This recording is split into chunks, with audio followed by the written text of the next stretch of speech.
Hello S ನಮಸ್ಕಾರ. ನಾನು ಶಿವಮೊಗ್ಗ ವಿರೂಪಾಕ್ಷ ಮಾತನಾಡ್ತಾ ಇದ್ದೀನಿ. ಈಗ ನೋಡಿ, ಅಂಗವಿಕಲರು ಇರ್ತಾರಲ್ಲ, ಡಿಸಬಿಲಿಟಿ ಪರ್ಸನ್ಸ್ ಅಂತಾರೆ, ಮಾನಸಿಕ ಅಸ್ವಸ್ಥರು ಅಂತಾರೆ.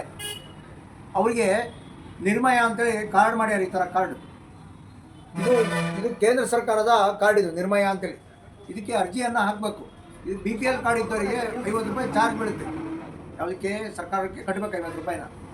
ಇದು ಯಾರ್ಯಾರಿಗೆ ಬರುತ್ತಪ್ಪ ಅಂದರೆ ಮಾನಸಿಕ ಅಸ್ವಸ್ಥ, ಮಲ್ಟಿಪಲ್ ಡಿಸಬಿಲಿಟಿ ಇಂಥವ್ರಿಗೆಲ್ಲ ಅರ್ಜಿಯನ್ನು ಹಾಕಿದರೆ ನಿಮ್ಗೊಂದು ಕಾರ್ಡ್ ಕೊಡ್ತಾರೆ ಒಂದು ತಿಂಗಳೊಳಗೆ. ಆ ಕಾರ್ಡನ್ನು ಇಟ್ಕೊಂಡ್ರೆ ನೀವು ಪ್ರತಿ ತಿಂಗಳು 2000 ರೂಪಾಯಿ ಪೆನ್ಷನ್ ಬರುತ್ತೆ. ಸಹಾಯಧನ ಅಂತ ಕೇಂದ್ರ ಸರ್ಕಾರದಿಂದ ಬರುತ್ತೆ, ಇದು ರಾಜ್ಯ ಸರ್ಕಾರದಲ್ಲ.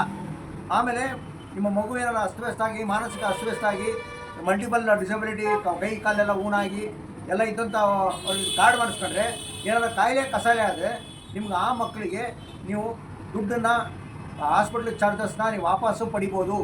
ಇಷ್ಟೆಲ್ಲ ಸವಲತ್ತುಗಳು ಈ ಒಂದು ನಿರ್ಮಯ ಹೆಲ್ತ್ ಕಾರ್ಡಲ್ಲಿದೆ. ಅದರಿಂದ ದಯಮಾಡಿ ನಮ್ಮ KSRTC ಬಸ್ ಟರ್ಮಿನಲ್ ಪಕ್ಕ ಇರತಕ್ಕಂಥ ಸಲಗರ ಟೀ ಸೆಂಟರ್ ಇದೆಯಲ್ಲ, ಅದ್ರ ಪಕ್ಕ ನಂದು SDP ಸರ್ವಿಸ್ ಸೆಂಟರ್ ಅಂತ ಇದೆ.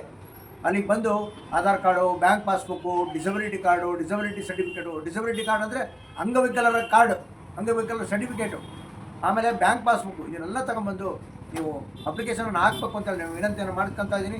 ಯಾರು ಮಾನಸಿಕ ಅಸ್ವಸ್ಥವಾಗಿರ್ತಕ್ಕಂಥ ನಿಮ್ಮ ಸ್ನೇಹಿತರಾಗಲಿ, ನಿಮ್ಮ ರಿಲೇಷನ್ ಯಾರು ಇದ್ದರೆ ಈ ವಿಡಿಯೋವನ್ನು ಶೇರ್ ಮಾಡಬೇಕು ಅಂತ ಕೇಳ್ಕೊತಾ ಇದ್ದೀನಿ.